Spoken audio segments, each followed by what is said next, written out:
Bonjour et bienvenue à tous pour ce premier webinaire d'introduction à la sauvegarde et à la prévention des abus et de l'exploitation sexuelle et du harcèlement dans le secteur de l'aide au développement.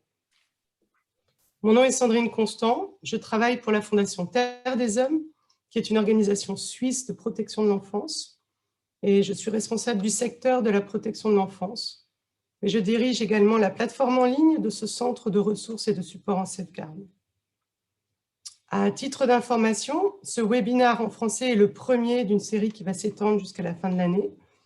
Et nous profitons de cette occasion pour vous annoncer le lancement du centre de ressources et de support en sauvegarde en français ce mois-ci. Donc nous vous invitons fortement à consulter la plateforme en ligne. Vous allez trouver des ressources, des publications et autres outils qui, nous l'espérons, vous seront utiles pour améliorer la protection contre les formes d'abus et d'exploitation sexuelle ou de harcèlement des personnes avec lesquelles nous travaillons. Et je vous engage également vivement à souscrire à la lettre d'information en ligne afin de ne pas rater les nouvelles ressources qui seront mises à votre disposition. Avant de commencer ce webinaire, j'aimerais faire le point sur la gestion interne de cet événement. Tout d'abord, nous avons désactivé vos micros et vos vidéos, ceci afin de favoriser la qualité et la connexion pendant le webinaire. Deuxièmement, si vous avez des problèmes techniques ou autres, n'hésitez pas à nous écrire dans la fonction de chat qui se trouve en bas de votre écran et l'un d'entre nous essaiera de vous venir en aide. Sachez également que nous enregistrons ce webinaire afin de le partager par la suite sur la plateforme en ligne pour tous ceux qui n'auront pas pu nous joindre, mais vos noms ne seront évidemment pas visibles. Quelques mots à présent sur le sujet qui nous concerne aujourd'hui.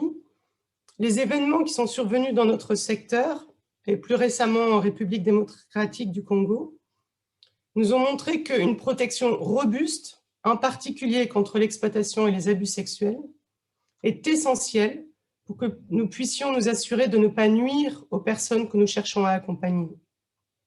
Ce webinaire vous propose aujourd'hui une introduction à la sauvegarde et à la prévention des abus, de l'exploitation et du harcèlement sexuel, en vous faisant découvrir les éléments clés qui doivent être mis en place pour que votre organisation soit un espace sécurisé pour les personnes qui entrent en contact avec vous. Nous aurons le plaisir d'accueillir aujourd'hui deux intervenants de grande qualité. Tout d'abord, Esther Dross. Esther est conseillère en redevabilité, protection et prévention de l'exploitation et des abus sexuels et en protection de l'enfance, avec plus de 25 années d'expérience dans le secteur humanitaire. Esther a travaillé dans de nombreux pays et avec des collègues d'origine et de cultures très diversifiées.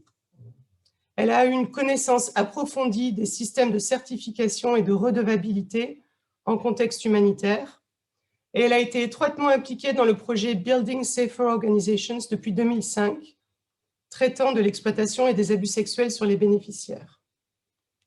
Esther a également travaillé pour différentes organisations internationales et nationales afin de soutenir l'intégration des questions de genre et de sauvegarde, les politiques de redevabilité et les processus d'enquête, en concevant des formations sur le terrain et au siège de ces organisations, en contribuant à une étude sur l'optimisation des ressources dans le secteur humanitaire et en développant des outils d'apprentissage en ligne. Après l'intervention d'Esther, nous aurons le plaisir d'accueillir Eli Kasagaha. Dans sa carrière, Eli a occupé de nombreux postes à responsabilité dans des organisations internationales. Il a quitté en septembre 2020 son dernier poste de salarié avec Vision Mondiale Internationale, en tant que vice-président en charge de la redevabilité et de la transparence, avant de commencer sa carrière de consultant. Eli a plus de 25 années d'expérience dans l'humanitaire et le développement, en Afrique, en Europe et en Asie. Il est passionné par la promotion des bonnes pratiques en redevabilité et la bonne gouvernance dans les sociétés civiles. Il est membre du conseil d'administration de plusieurs organisations, œuvrant au niveau local et global. Enfin, nous terminerons ce webinaire et ces deux présentations par une session de questions-réponses en direct. Si vous souhaitez poser des questions pendant les deux présentations, vous trouvez la fonction questions-réponses dans le panneau de contrôle en bas de votre écran. Vous pouvez ajouter de nouvelles questions ou voter pour les questions qui vous semblent les plus pertinentes. Nous tenterons d'y répondre à la fin de cette session. Et le chat est également ouvert, alors n'hésitez pas à y ajouter des commentaires ou à partager vos expériences. J'invite maintenant Esther à faire son introduction sur la sauvegarde et je vous souhaite une bonne session. Merci Sandrine, merci beaucoup pour cette introduction et bienvenue à tout le monde. C'est un plaisir de voir que vous êtes si nombreux en ligne avec nous aujourd'hui. Alors moi, je vais vous parler de quoi nous parlons quand nous parlons de sauvegarde et aussi quelques points pour la mise en œuvre de cette sauvegarde. Voilà, alors tout d'abord, le mot sauvegarde, c'est un mot assez difficile à utiliser en français. Il nous vient de l'anglais, safeguarding. Ce qu'on veut dire quand on dit sauvegarde, on parle de tout un système qu'on met en place pour protéger les personnes qui sont en contact avec nous, avec nos employés, avec nos représentants, des dommages que nous pourrions causer nous-mêmes. Donc, ne pas les protéger d'un désastre, d'un conflit, mais vraiment les protéger de l'action, des activités qui pourraient causer des dommages aux personnes avec lesquelles nous travaillons, donc à nos bénéficiaires et communautés. Et c'est dans ce cas-là, nous parlons de sauvegarde. Alors évidemment, les problèmes majeurs qui peuvent arriver, c'est certainement tous les problèmes liés à l'harcèlement, aux abus, à l'exploitation sexuelle commis par nos employés, mais également des conséquences négatives qui peuvent être causées ou par la conception ou par la mise en œuvre défaillante de nos programmes ou de nos activités. Le souci constant que nous avons, c'est vraiment le souci de l'exploitation et des abus sexuels des populations à risque, comme vous avez vu dans les nouvelles plus ou moins récentes. Ça reste un sujet qui revient malheureusement régulièrement sur le devant de la scène depuis plus de 20 ans. Donc ça, c'est le terme de sauvegarde que vous allez beaucoup entendre pendant cette présentation. Next slide. Alors voilà, après avoir rapidement expliqué ce que veut dire ce mot, pourquoi sommes-nous tellement préoccupés par cette problématique de sauvegarder, de protéger les personnes d'exploitation et d'abus sexuels alors que nous travaillons dans le secteur humanitaire et où on pourrait s'imaginer que le fait que nous travaillons dans ce secteur devrait nous rendre plus responsables par rapport à ces questions. Nous savons bien sûr que toute la société civile est concernée par des situations de harcèlement, d'abus d'exploitation. On ne s'en rend pas toujours compte, quelquefois c'est même très intégré ou très normalisé dans certaines sociétés, dans certains contextes, dans certaines situations. Mais cela concerne également notre secteur, un secteur humanitaire. Je pense la première fois que vraiment nous nous sommes rendus compte de cette problématique, c'était en 2002. 2002, il y avait un rapport par Save the Children et par le HCR qui a démontré qu'il y avait des gros problèmes d'abus et d'exploitation sexuelle dans les camps en Afrique, les camps de réfugiés en Afrique de l'Ouest, donc au Libéria, Sierra Leone et Guinée, où des travailleurs humanitaires échangeaient de l'aide humanitaire, de la nourriture, contre des relations sexuelles avec les femmes réfugiées. Et pas seulement pour les femmes, mais également beaucoup de jeunes filles, donc beaucoup d'enfants mineurs étaient concernés. Cela fait beaucoup de bruit, on s'est rendu compte que finalement, on n'avait pas forcément des règles très claires à ce sujet, des règles interdisant un certain nombre de comportements. L'échange d'aide humanitaire contre les relations sexuelles n'était pas forcément couvert par un cadre légal. Et donc, c'est à ce moment-là qu'a vu le jour le bulletin du secrétaire général pour la protection d'abus et d'exploitation sexuelle avec un certain nombre d'interdictions très claires. C'est aussi à ce moment-là qu'a vu le jour le projet Building Safe Organization qui formait les personnes, les travailleurs humanitaires à mieux comprendre la problématique, mais aussi à savoir faire des enquêtes quand on recevait des plaintes d'exploitation ou d'abus sexuels. Suite à ces deux initiatives, il y a eu beaucoup de travail qui a été fait, beaucoup d'organisations ont créé leur propre code de conduite, leur propre politique de protection pour adresser cette problématique. Malheureusement, comme vous le savez certainement tous, en 2018, nous avons eu un nouveau grand scandale qui s'est passé en Haïti, toujours sur le même sujet, donc échange d'exploitation sexuelle par rapport à des populations très vulnérables.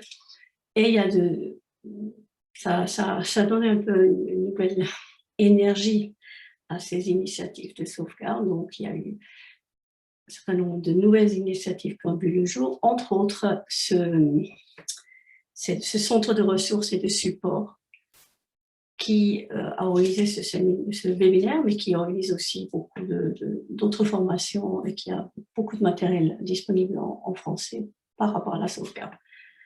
Sandrine a déjà parlé que nous avons, malgré tout cela, en 2020, de nouveau connu un scandale important en République démocratique du Congo, échange de travail contre des relations sexuelles, ce qui nous démontre que ça reste un sujet important et un travail continuel. Next slide. Alors certainement, vous travaillez déjà sur la sauvegarde dans vos organisations, sans forcément l'appeler la sauvegarde. Nous avons souvent des pratiques dans nos organisations qui ont pour but finalement de protéger les enfants ou les adultes de dommages que nous pourrons leur causer, comme nous avons des règles très pratiques comme ne pas rester seul avec des enfants ou séparer certaines populations d'autres lors de distribution.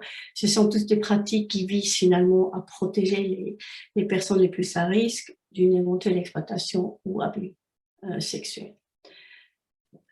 Nous avons des normes internationales aujourd'hui qui doivent vous aider à la mise en œuvre. Donc, il y a la norme humanitaire fondamentale, le Core Humanitarian Standard, qui a également développé un index particulier par rapport à la protection d'exploitation, abus et harcèlement sexuel, afin que les organisations puissent vraiment mesurer à quel point ils ont mis en œuvre des pratiques, des procédures pour protéger les personnes à risque. Il y a aussi les normes minimales opérationnelles par rapport à la PEAHS du Interagency Standing Committee, qui rappelle les 6 règles de base les plus importantes par rapport à cette protection, et les normes de Keeping Children Safe, plus focalisées sur les enfants, bien évidemment. Next slide.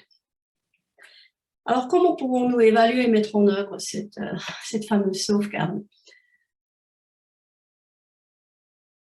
Déjà, c'est toujours important de bien comprendre le contexte et comprendre dans quel contexte il y a plus de risques d'exploitation et d'abus sexuels.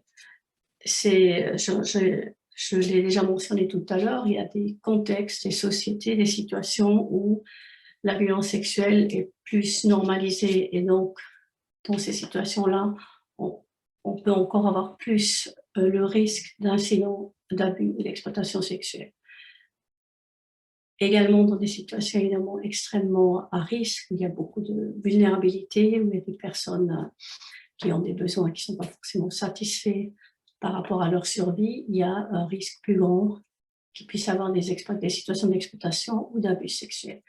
Donc c'est important de bien comprendre ce contexte, de bien cerner ces risques afin de pouvoir finalement mettre en place des systèmes de protection et de prévention. Donc ça inclut de bien définir qui est finalement au risque d'être exploité ou abusé, et important de se rappeler que ce ne sont pas toujours les femmes ou les enfants qui sont à risque, mais les hommes, les garçons, toute personne en situation de plus de vulnérabilité, de moins de pouvoir qu'une autre personne est finalement au risque d'être exploitée et abusée.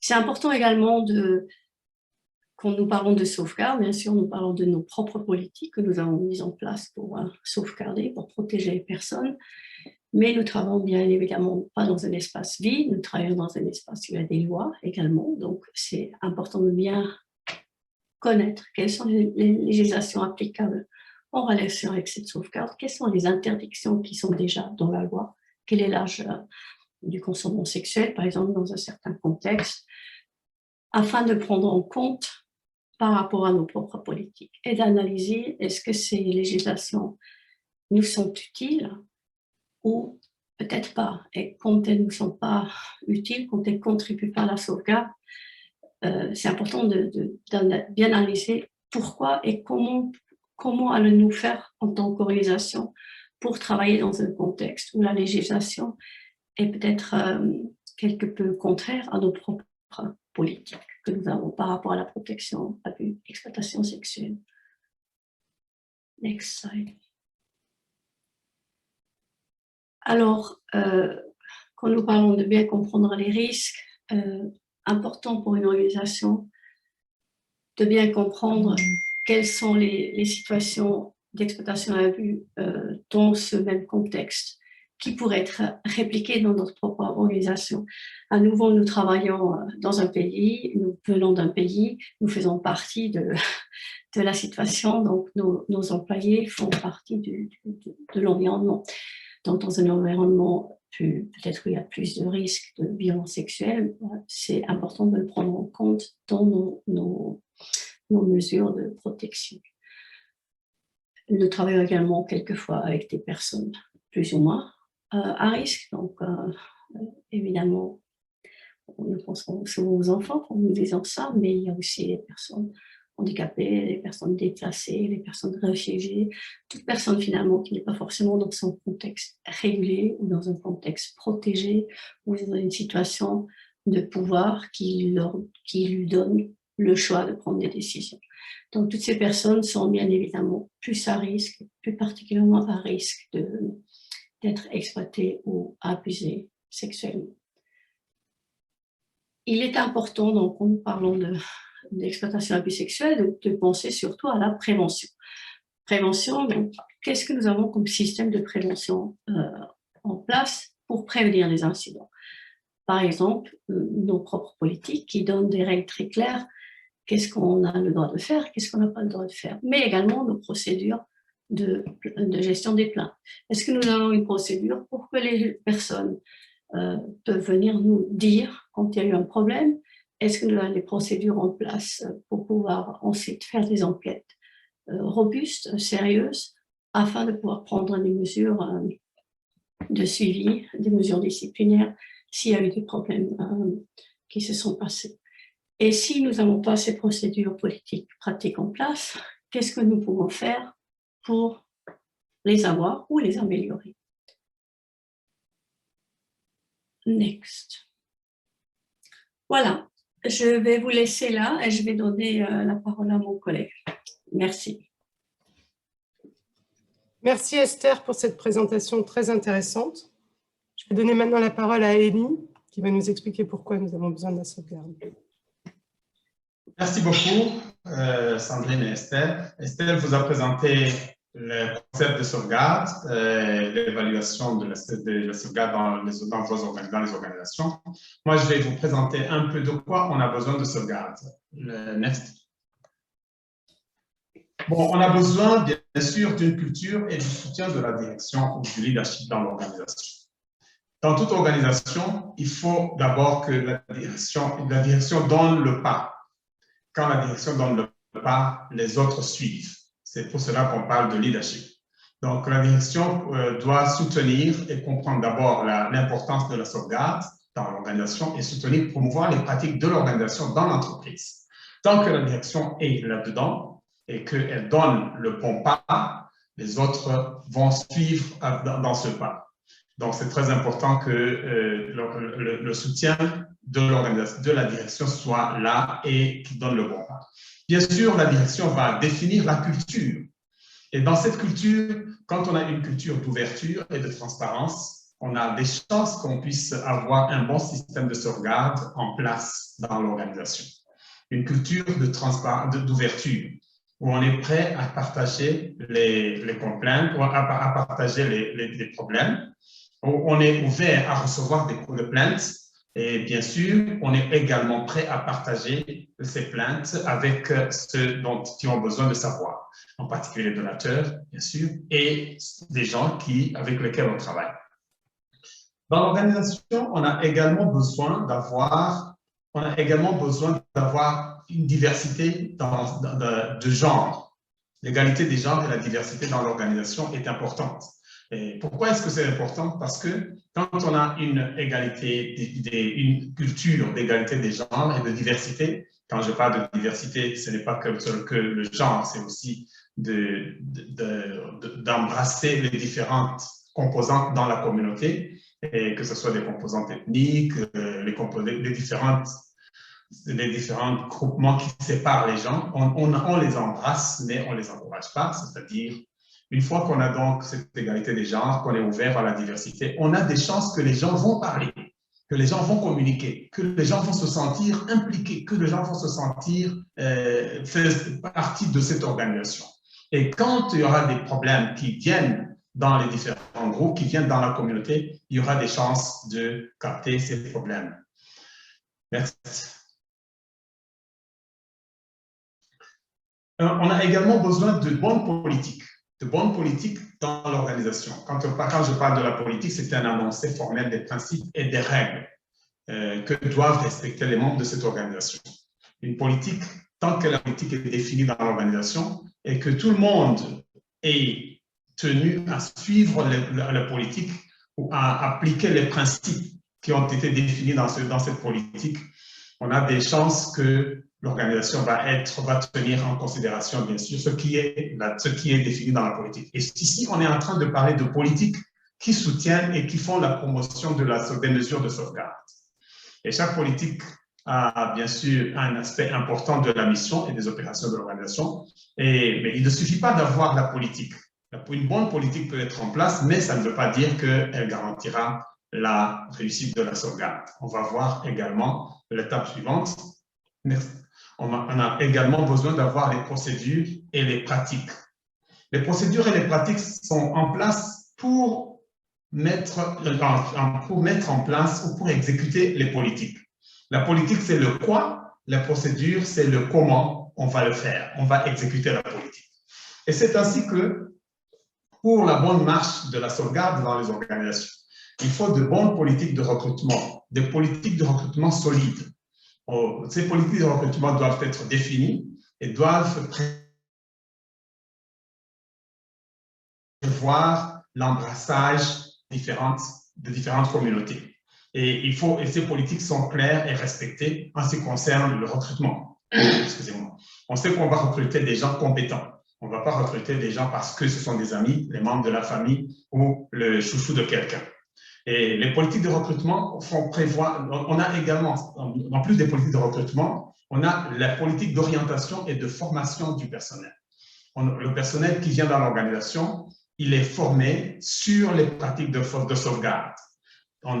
Et c'est très important, l'orientation.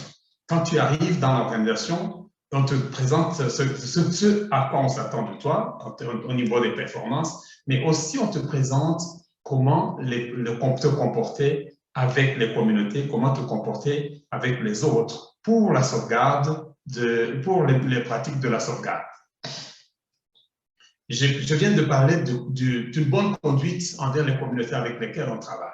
Donc, dans l'orientation, il faut, et non pas seulement l'orientation, mais aussi il faut mettre cette orientation en pratique, que tu pratiques ce que tu as appris, ce que tu as et comment tu as été orienté, et tu représentes l'organisation tant que tu vas dehors. Donc, en représentant l'organisation, tu te comportes adéquatement avec les communautés. Et enfin, il faut qu'on ait en place les mécanismes de partage des soucis et des problèmes observés avec l'organisation. C'est les mécanismes de plainte. Et il faut également une bonne compréhension du traitement des soucis qui sont partagés. Next. Que faire quand on a des problèmes? Bon, quand on a des problèmes, il faut bien sûr qu'on puisse avoir, que le personnel puisse avoir l'espace libre de partager les soucis et les problèmes qu'ils rencontrent. Si tu vois quelque chose, il faut le partager. Et j'aime bien comment dirais-je, comment les Américains et certaines communautés anglo-saxonnes disent, tu vois quelque chose, tu le fais, tu le dis, et puis le personnel qui voit quelque chose, il le dénonce et on va prendre des actions. Et il faut donc que cette personne personnelle puisse avoir un accès libre de dénoncer. Et cet accès libre doit être doit garantir la confidentialité et doit garantir la non-représailles. Donc, on ne va pas te punir ou te poursuivre parce que tu as dénoncé quelque chose. Non pas seulement pour les communautés. Donc, qu'est-ce qu'on fait en cas de problème? Si quelqu'un dans la communauté observe quelque chose, voit quelque chose, voit un membre du personnel qui ne se comporte pas correctement et qui ne fait pas ce qui est aligné à la procédure, à la politique, au code de conduite, ils sont des mécanismes accessibles, sécurisés, confidentiels et appropriés pour le contexte, pour apporter ou pour dénoncer ce qu'ils ont vu. Quand je dis sécurisé, c'est-à-dire ce qu'ils racontent, ce qu'ils te racontent, si tu es un membre de la famille, un membre du personnel à qui ils se confient, il faut que ce soit confidentiel, que tu gardes le message et que tu le transmets à qui de droit. Il faut qu'il soit accessible, il ne faut pas qu'ils aillent faire de longues distances pour pouvoir dénoncer quelque chose. Il faut également que ce soit adapté pour le contexte et confidentiel, c'est-à-dire ils ne vont pas se retrouver dans la rue avec l'information qu'ils ont partagée aux mains de tout le monde ou à la vue de tout le monde. On a besoin d'un système de gestion des plaintes qui est accepté. Et ceci veut dire quand tu as un souci et que tu le partages, et tu sais comment cette information va être partagée et tu as l'information de comment ça va être traité. Et donc, le problème que tu as dénoncé, tu sais comment il va être traité. Et enfin, le personnel responsable de la gestion des plaintes est connu et on a confiance qu'ils vont faire le traitement des plaintes dans la bonne direction, en suivant les bonnes procédures et les bonnes pratiques. Next. Enfin, que faire en cas de problème? Il faut considérer, bien sûr, conduire des enquêtes. Si vous avez un problème qui a été soulevé, un problème qui a été mis au découvert ou qui a été rapporté dans l'organisation, il faut que l'organisation puisse considérer faire des enquêtes. Mais une enquête, c'est une procédure interne et administrative pour comprendre ce qui s'est passé effectivement afin de pouvoir aider à prendre la décision appropriée. Et comment est-ce qu'on va procéder par la suite dès qu'on a cette plainte, dès qu'on a quelqu'un qui a rapporté un incident, comment est-ce qu'on va traiter ça? Et une fois qu'on fait l'investigation sur cette enquête, elle est administrative, elle n'est pas criminelle, ça c'est important. Parce qu'il y a une différence entre une enquête administrative et une enquête criminelle. Une enquête criminelle, quand c'est criminel, ça va au-delà de l'administration, de l'organisation, et ça passe aux autorités policières, à la police. Et cette enquête, donc, elle doit être organisée pour permettre à l'organisation de voir ce qui s'est passé concrètement et prendre des actions appropriées pour protéger l'organisation et pour renforcer les mesures de sauvegarde. L'enquête doit être faite par des personnes formées et qui ont l'expérience de conduire ce genre d'enquête. Le Centre de ressources et de support a déjà sur leur site une liste de consultants qui sont spécialisés et qui ont l'expérience de conduire ce genre d'enquête. Donc, vous pouvez vous référer sur le site du Centre de recherche et de support pour accéder à cette liste de consultants. Mais ceci étant, quand vous faites une enquête, il y a d'abord une première chose qui est très importante. Avant même de faire l'enquête, vous devez vous assurer que le survivant ou la survivante a reçu l'appui et le support nécessaire. L'appui et le support nécessaire dont je parle ici, c'est l'appui médical, c'est la protection, c'est l'appui psychologique. Et ceci doit se faire avant même l'enquête. Une fois que vous avez mis en place un système d'appuyer ou de supporter la victime, vous êtes déjà dans la bonne voie et vous pouvez conduire les enquêtes. Tant que l'enquête est conduite, donc l'organisation prend des actions appropriées de renforcer et d'améliorer les pratiques de sauvegarde dans l'organisation. Je crois que nous avons next pour m'assurer. Donc, je vous remercie de votre participation à cette présentation et à vous, Sandrine.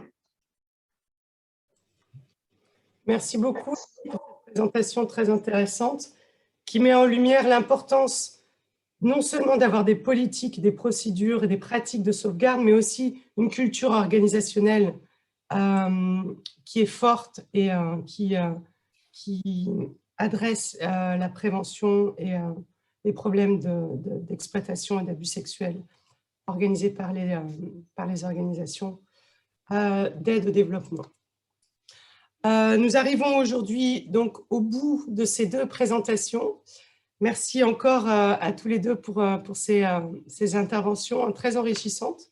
J'aimerais maintenant ouvrir l'espace pour répondre à quelques questions qui ont été posées dans le chat, dans les questions-réponses, et informer aussi tous nos participants que les présentations et l'enregistrement de ce webinaire seront mis en ligne sur la plateforme qui sera aussi disponible en français dans les semaines qui viennent, et que les questions auxquelles nous n'aurons pas eu le temps de répondre aujourd'hui seront répondues dans une page de session questions-réponses sur la plateforme dans les semaines à venir. Je vais prendre quelques questions qui ont été posées dans le chat, pour commencer avec une qui interroge nos panélistes sur la différence entre la sauvegarde et la protection. Élie, Esther, est-ce que vous souhaitez prendre cette question? Oui, alors, vaste débat, n'est-ce pas? Alors, normalement, on parle de sauvegarde, pour faire simple, pour toutes les mesures de prévention, donc c'est toutes nos politiques, nos procédures, nos systèmes qui sont là pour prévenir qu'il y a un dommage qui arrive à une tierce personne, bénéficiaire ou autre tierce personne. Donc ça, c'est la sauvegarde. Alors que la protection, finalement, cherche à protéger des suites d'un dommage, quoi. Enfin, de protéger, par exemple, quand il y a quelque chose qui est déjà arrivé, comment on peut protéger cette personne plus en amont, ou alors aussi, peut-être que, pour donner un autre exemple, nous essayons tous enfin, il y a certaines de nos organisations qui sont spécialisées pour protéger les enfants je ne sais pas, de maladies ou d'autres problèmes qui pourraient leur rencontrer, mais qui ne sont pas forcément liés à nous, à nos activités, à nous en tant qu'organisation humanitaire. Donc, des activités de protection dans les écoles ou dans d'autres activités où les enfants participent. Comme exemple, on protéger les gens de maladies, je ne sais pas, du Covid, par exemple, par des mesures sanitaires ou autres.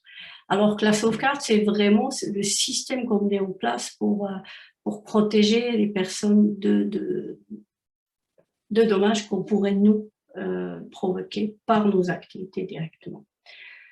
Donc, d'habitude, c'est la sauvegarde est plus large ou bien avant la protection. Je ne sais pas si Elie, tu peux rajouter quelque chose. Tu n'es pas... Tu as bien donné un bon exemple, une bonne définition, Estelle. Donc, la protection, la sauvegarde, du moins ce qui nous concerne dans ce contexte, on est en train de parler de sauvegarde des abus et de l'exploitation sexuelle. Et donc, on se focalise sur cet aspect-là. Tandis que la protection va au-delà, peut aller au-delà. Surtout quand on parle de protection des enfants, ce n'est pas que l'abus et l'exploitation sexuelle. Je suis en train de travailler sur un système de rapportage des abus et de l'exploitation sexuelle au niveau des organisations humanitaires, en particulier les ONG. Et on se rend compte qu'on a tendance à mettre tout ensemble. Tout ce qui est protection, on a tendance à mettre dans la sauvegarde, dans le rapportage des abus et des exploitations sexuelles. Donc, la sauvegarde dont on est en train de discuter, elle se limite à l'abus et l'exploitation sexuelle en général. Et la sauvegarde, c'est vraiment beaucoup. Et surtout, la protection va au-delà, et particulièrement la protection des enfants. Merci beaucoup. Nous avons une question qui concerne notamment les plaintes. Un participant nous demandait de partager un peu plus d'orientation sur les mécanismes de plainte efficaces. Je pense que Élie a donné pas mal de réponses déjà, mais une question un peu plus précise qui est au cours de l'enquête, comment s'assurer que la procédure régulière est respectée tout au long de l'enquête et que les droits de l'ensemble des personnes concernées sont respectés? Bon, je vais répondre à cette question, en particulier quand on est en train de mener une enquête. C'est pour cela que nous avons dit que quand on mène une enquête, il faut le faire avec des personnes qui ont été formées et qui ont l'expérience de le faire. Quand il y a des formations qui sont organisées par le CHS Alliance et quand on conduit une enquête. Et donc, il y a également d'autres formations. Je mentionne juste le CHS Alliance, mais il y a également d'autres qui font ce genre de formation. Et quand tu passes à travers cette formation, on souligne surtout l'aspect de confidentialité, l'aspect de s'assurer, de mesurer les risques également. Donc, vous devez toujours et chaque fois, à différentes étapes, vous assurer que la confidentialité est maintenue et mesurer les risques par rapport aux différents intervenants dans votre enquête. Et c'est quelque chose que vous devez garder toujours à l'esprit. Et en gardant ça à l'esprit, ça vous permet justement de mener une enquête jusqu'à la fin et qui tient compte de la protection et de la sécurité de l'information que vous avez. Estelle, tu veux ajouter quelque chose? Non, je pense avoir à suivre la procédure et pas partir dans tous les sens, vraiment être organisé avec cette confidentialité vraiment au centre, ainsi que l'intérêt des survivants, évidemment, aussi au centre, et puis garder à l'esprit que c'est une enquête administrative, que nous ne sommes pas la police, par exemple, pour vraiment être aussi juste et indépendant avec les différentes personnes concernées. Donc, à nouveau, comme tu as très bien dit, c'est une question d'être formé. Je pense que c'est un peu ça, pour répondre à la question, c'est comme ça qu'on peut s'assurer que la procédure est appliquée de manière régulière tout au long du processus. Merci bien. Nous avons, je suis obligée de choisir parce qu'il y a pas mal de questions, mais notamment un commentaire sur l'importance de la culture de budgétiser suffisamment de ressources pour la mise en œuvre de la sauvegarde. Je pense que ça, c'est particulièrement important, effectivement. Et une question assez précise concernant les scandales qui ont eu lieu il y a quelques années et l'importance de changer la culture organisationnelle dans les organisations qui ont eu à faire face à ces scandales. Et la question porte sur est-ce que vous pensez que les problèmes ont émergé en raison de l'existence de politiques très fortes de sauvegarde, ou est-ce qu'il y a des lacunes importantes au cours des recrutements, le besoin de compétences étant parfois mis en balance dans les situations d'urgence avec les mécanismes de sauvegarde? Je vais y répondre. Je pense qu'on voudrait croire que c'est parce que nous avons des politiques plus robustes et plus connues qu'il y a plus de scandales. Enfin, c'est ce que j'ose espérer. Les gens en parlent plus, donc ça va remonter. Par exemple, le scandale Oxfam, c'est quand même pas un scandale, c'est pas un événement qui s'est passé en 2018, c'est ce qu'on oublie souvent, mais en 2011, donc il est remonté. Donc c'est un bon signe, ça veut dire que les gens font confiance au système et viennent raconter des choses. Je ne pense pas qu'il y a eu forcément plus de problèmes aujourd'hui qu'il y a 30 ans. Simplement, il y a 30 ans, c'était très normalisé et on n'en parlait pas. Par contre, la deuxième moitié de la question, je suis complètement d'accord. Oui, on a quelquefois des problèmes de recrutement. On valorise plus le fait de partir à Haïti parce qu'on parle français ou d'être disponible tout de suite ou d'être d'accord d'aller travailler dans un pays avec une sécurité peut-être limité, où c'est difficile de trouver des candidats, ou alors l'ingénieur qui a les bons diplômes, plus que quelquefois les soft skills, le fait comment ces personnes vont agir, interagir. Et c'est vrai que c'est très bien, je suis très contente de voir qu'on focalise plus aujourd'hui aussi sur ce recrutement, avec des recherches plus sur les questions plus axées sur la sauvegarde, à essayer de vraiment comprendre comment ces personnes se voient aussi à travailler avec des politiques qui s'appliquent 7 jours, 24 heures par jour et 7 jours par semaine, qui sont donc assez contraignants par rapport à la vie privée. Et je trouve ça excellent. Je pense que nous avons encore un petit peu de temps pour prendre quelques autres questions, notamment une qui concerne l'évaluation des risques. Et est-ce que vous pensez qu'il peut arriver qu'on opte pour le fait d'abandonner une enquête si, par exemple, on voit que ça peut conduire à plus de risques pour le ou la survivante? Non, vas-y. Non, je voulais juste dire, ça fait comme, c'est vraiment la première étape quand on reçoit une plainte, c'est d'évaluer les risques pour les survivants, les risques aussi pour la personne qui est mise en cause, les risques pour l'équipe d'enquête aussi et pour les autres employés. C'est toujours la première étape d'évaluer cela et peut-être quelquefois se rendre compte que c'est un contexte trop dangereux ou trop risqué où le survivant ne veut pas discuter, raconter son histoire parce qu'il y a trop de risques.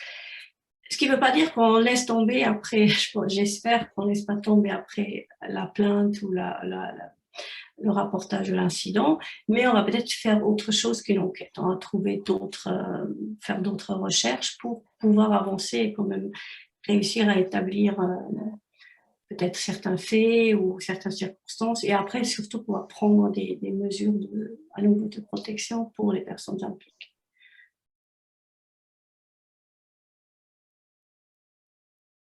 Je peux juste ajouter un petit point, abandonner l'enquête, parce que la question c'est d'abandonner. Et je pense qu'une fois que vous avez commencé l'enquête, que vous vous retrouvez avec un grand risque, bon là il faut vraiment mesurer les risques. Et quelquefois, comme Esther vient de le dire, on peut voir le risque et trouver que c'est tellement exagéré et très élevé. Vous pouvez suspendre peut-être et considérer d'autres alternatives. Et ces alternatives pourraient peut-être considérer à discuter avec la victime si elle peut être évacuée, mise dans un endroit plus sécurisé et dépendamment bien sûr du type de risque pour pouvoir plus tard poursuivre l'enquête comme appropriée. C'est ce que je pense.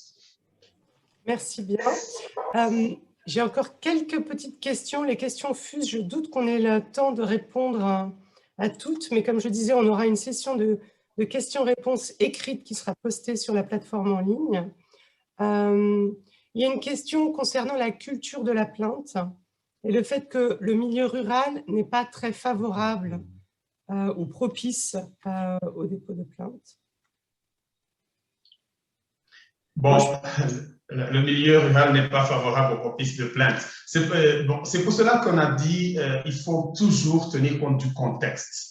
Quand on définit les mécanismes de plainte, il faut voir le contexte et discuter avec les gens, avec les communautés, quelles sont les mesures appropriées, quels sont les mécanismes appropriés qui puissent leur permettre de partager leurs plaintes de façon plus efficace. Et si donc la culture, c'est vrai qu'il y a certaines cultures qui trouvent que c'est pas bon de se plaindre, surtout si tu te plains à quelqu'un, contre quelqu'un qui est relativement supérieur à toi hiérarchiquement ou dans le cadre du respect. On ne se plaint pas contre un adulte, on ne se plaint pas contre un chef, on ne se plaint pas contre quelqu'un qui va te nourrir, qui va t'apporter de l'aide. Cette culture, c'est justement dans ce cadre-là qu'on est en train de parler des mécanismes de plainte, de promouvoir la sauvegarde et pour éviter que ce genre d'abus ne continue à se perpétrer parce que les humanitaires ont le pouvoir. Donc, la formation, l'orientation, l'explication, le partage de l'information permettront aux gens de comprendre qu'il faut briser certaines barrières pour qu'on puisse mettre en place des politiques de sauvegarde qui marchent dans l'organisation. Merci beaucoup. Une question importante à laquelle vous avez commencé à répondre et peut-être que sur la plateforme en ligne, nous aurons plus d'outils, notamment dans le parcours de sauvegarde, mais quelles sont les étapes clés, les outils et les approches nécessaires pour élaborer une politique de sauvegarde, en particulier dans les zones d'insécurité?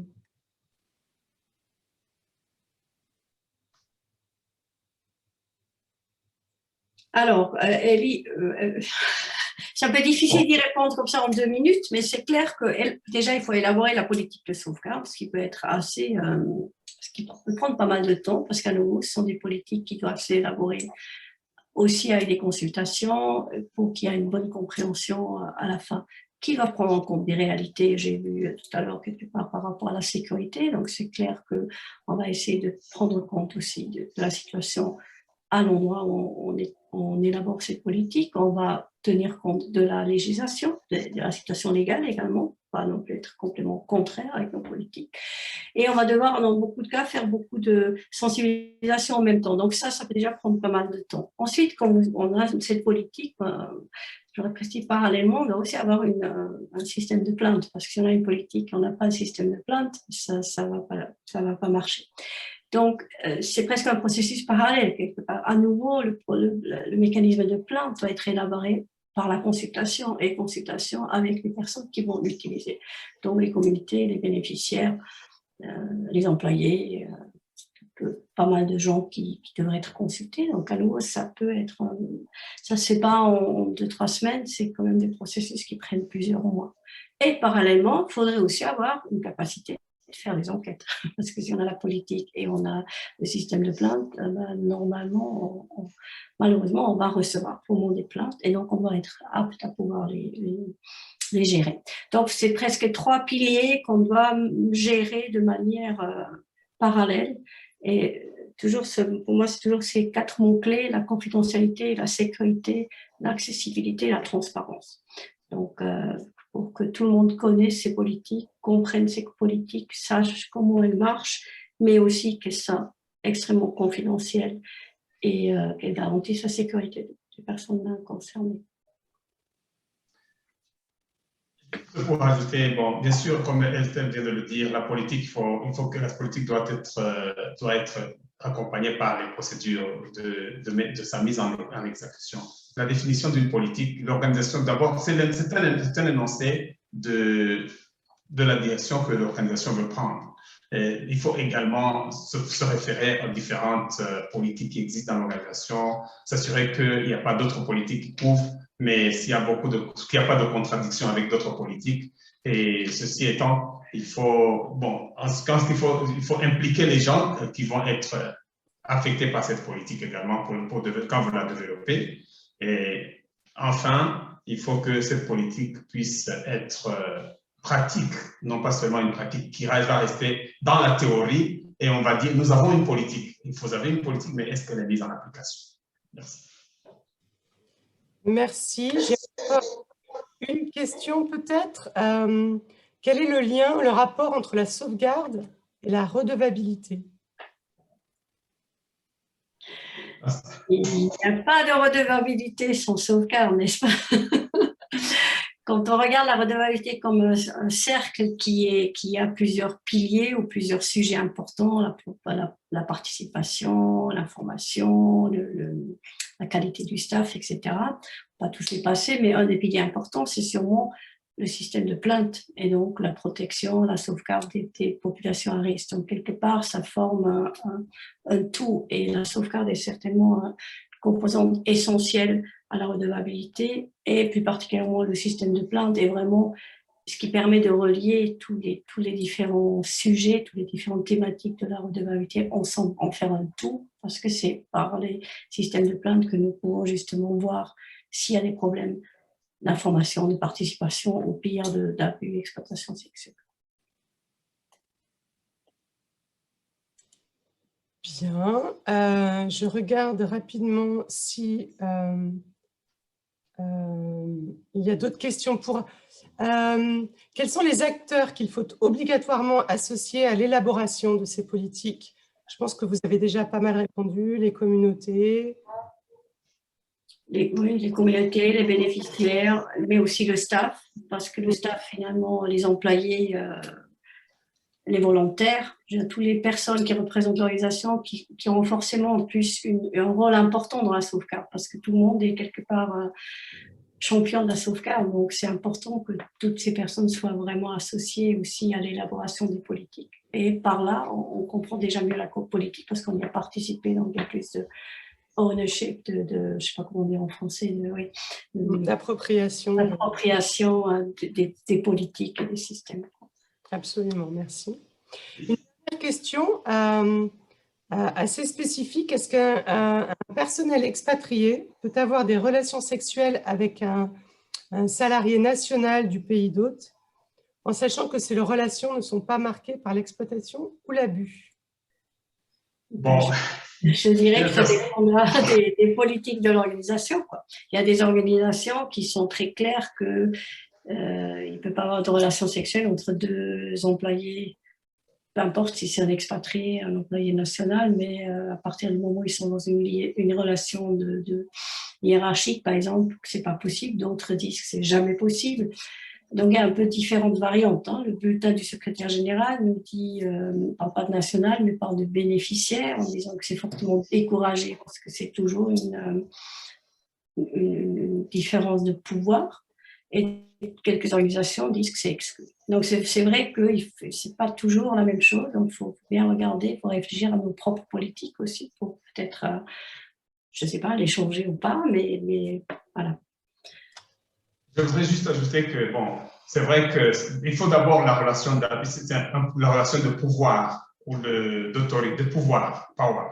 Et donc, si l'expatrié a un certain pouvoir et que le personnel national est en train de le faire pour pouvoir avoir des bénéfices ou continuer à avoir de bonnes relations dans sa carrière, je crois que c'est quelque chose de découragé. Beaucoup d'organisations découragent ce genre, non pas seulement avec les expatriés, mais aussi avec les nationaux qui sont à certains niveaux hiérarchiques.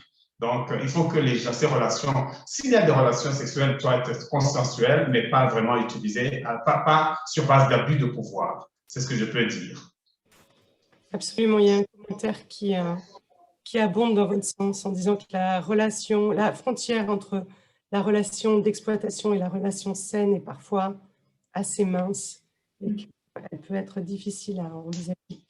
Je dois maintenant mettre fin à cette session de questions-réponses. J'aimerais vous inviter très rapidement, chacun des panélistes, à faire un tout petit message de conclusion en 2 mots, un message important que vous aimeriez transmettre à nos participants.